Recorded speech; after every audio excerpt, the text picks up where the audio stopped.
ಮೈಸೂರಿನಲ್ಲಿ ಸಾಧನಾ ಸಮಾವೇಶ ಆದ ನಂತರ ಈಗ ಹಾಸನದಲ್ಲಿ ಕಾಂಗ್ರೆಸ್ ಸಾಧನಾ ಸಮಾವೇಶವನ್ನು ಹಮ್ಮಿಕೊಂಡಿದೆ. ಇದೇ ಸಂದರ್ಭದಲ್ಲಿ ವೇದಿಕೆ ಮೇಲೆ ಸಿದ್ದರಾಮಯ್ಯನವರು ಮಾತಾಡಬೇಕಾದ್ರೆ ಶಿವಲಿಂಗೇಗೌಡರನ್ನ ಮಂತ್ರಿ ಮಾಡಬೇಕು ಅನ್ನುವಂತ ಕೂಗು ಕೇಳಿ ಬರುತ್ತೆ ಅಲ್ಲಿ ನೆರೆದಿದ್ದಂತಹ ಅಭಿಮಾನಿ ಬಳಗದಿಂದ. ಆಗ ಸಿಎಂ ಹೇಳ್ತಾರೆ ಶಿವಲಿಂಗೇಗೌಡರಿಗೆ ರಾಜಕೀಯ ಭವಿಷ್ಯ ಇದೆ ಅಂತ ಹೇಳಿದ ತಕ್ಷಣ ಸಿಎಂ ಮಾತಿಗೆ ಎಂಎಲ್ಎ ಅಭಿಮಾನಿಗಳಿಂದ ಜೋರಾಗಿ ಘೋಷಣೆ ಕೂಗುತ್ತಾರೆ. ಅದಕ್ಕೆ ಸಿದ್ದರಾಮಯ್ಯನವರು ಸ್ವಲ್ಪ ಸಿಟ್ಟಾಗ್ಬಿಟ್ಟು ಭಾಷಣ ನಿಲ್ಲಿಸಿ ತಮ್ಮ ಆಸನದತ್ತ ಹೋಗ್ಬಿಡ್ತಾರೆ. ಆಗ ಮತ್ತೆ ಮಧ್ಯ ಪ್ರವೇಶ ಮಾಡ್ತಾರೆ ಶಿವಲಿಂಗೇಗೌಡರು. ಸುಮ್ಮನೆ ಕೂತ್ಕೊಳ್ರಿ, ಅಪಹಾಸ್ಯ ಮಾಡಬೇಡಿ, ಹಂಗೆಲ್ಲ ಹೇಳಬಾರ್ದು ಅಂತೇಳಿ ಗರಂ ಆಗ್ತಾರೆ. ಆಗ ಮತ್ತೆ ಸಿದ್ದರಾಮಯ್ಯನವರು ಭಾಷಣವನ್ನು ಸ್ಟಾರ್ಟ್ ಮಾಡ್ತಾರೆ. ಬಂದೇನು ಹೇಳ್ತಾರೆ ಸಿದ್ದರಾಮಯ್ಯನವರು, ಮಂತ್ರಿ ಮಾಡೋದು ಅಥವಾ ಬಿಡೋದು ಹೈಕಮಾಂಡ್ ಬಿದ್ದ ವಿಚಾರ, ಅದನ್ನು ನಾವು ಈ ಥರ ವೇದಿಕೆಗಳಲ್ಲಿ ಬಹಿರಂಗವಾಗಿ ನಾವು ಹೇಳೋಕ್ಕಾಗಲ್ಲ ಹೀಗಂತ ಸಿದ್ದರಾಮಯ್ಯನವರು ಹೇಳಿದ್ರು. ಈ ಎಲ್ಲ ಪ್ರಸಂಗವೂ ಕೂಡ ಹಾಸನದಲ್ಲಿ ನಡೀತಿರುವಂತಹ ಸಾಧನಾ ಸಮಾವೇಶದಲ್ಲಾಗಿದ್ದು.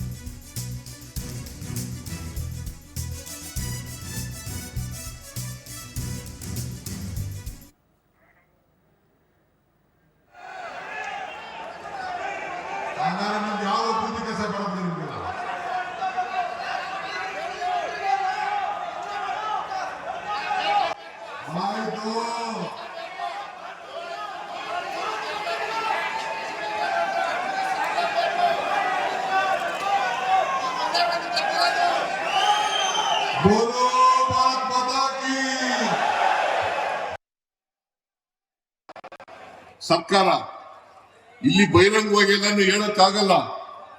ನಾನು ಹೇಳಿದ್ದೀನಿ ಶಿವಲಿಂಗೇಗೌಡರಿಗೆ ಮುಂದೆ ರಾಜಕೀಯವಾದಂತ ಒಳ್ಳೆ ಭವಿಷ್ಯ ಇದೆ ಅಂತಕ್ಕಂಥ ಮಾತುಗಳನ್ನು ಹೇಳಿ ಸುಮ್ಮನೆ ಹೇಳ್ಬೇಕು. ಕೂತ್ಕೊಳ್ಳಪ್ಪ. ಸರ್ಕಾರ ಇಲ್ಲಿ ಬಹಿರಂಗವಾಗಿ ನಾನು ಹೇಳಕ್ಕಾಗಲ್ಲ. ನಾನು ಹೇಳಿದ್ದೀನಿ ಶಿವಲಿಂಗೇಗೌಡರಿಗೆ ಮುಂದೆ ರಾಜಕೀಯವಾದಂತ ಒಳ್ಳೆ ಭವಿಷ್ಯ ಇದೆ ಅಂತಕ್ಕಂಥ ಮಾತುಗಳನ್ನು ಹೇಳಿ ಸುಮ್ಮನೆ ಹೇಳ್ಬೇಕು. ಕೂತ್ಕೊಳ್ಳಪ್ಪ.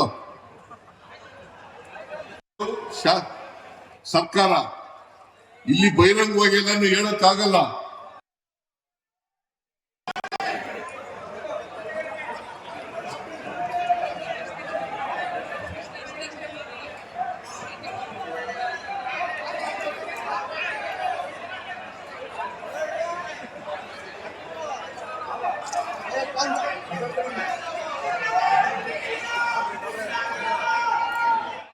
ನೋಡಿ, ಅಲ್ಲಿದ್ದಂಥ ಅಭಿಮಾನಿಗಳಿಂದ ಶಿವಲಿಂಗೇಗೌಡರು ಸ್ವಲ್ಪ ಪೇಚಿಗೆ ಸಿಕ್ಕಾಕೊಂಡಂತಾಯ್ತು.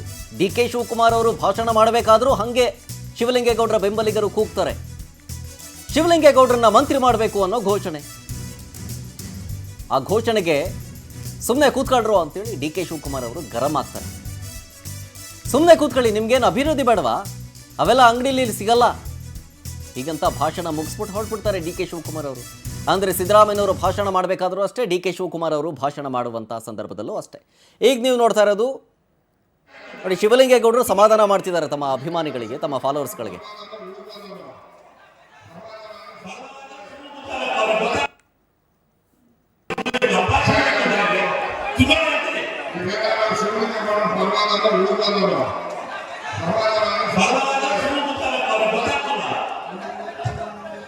ಸುಮ್ಮನೆ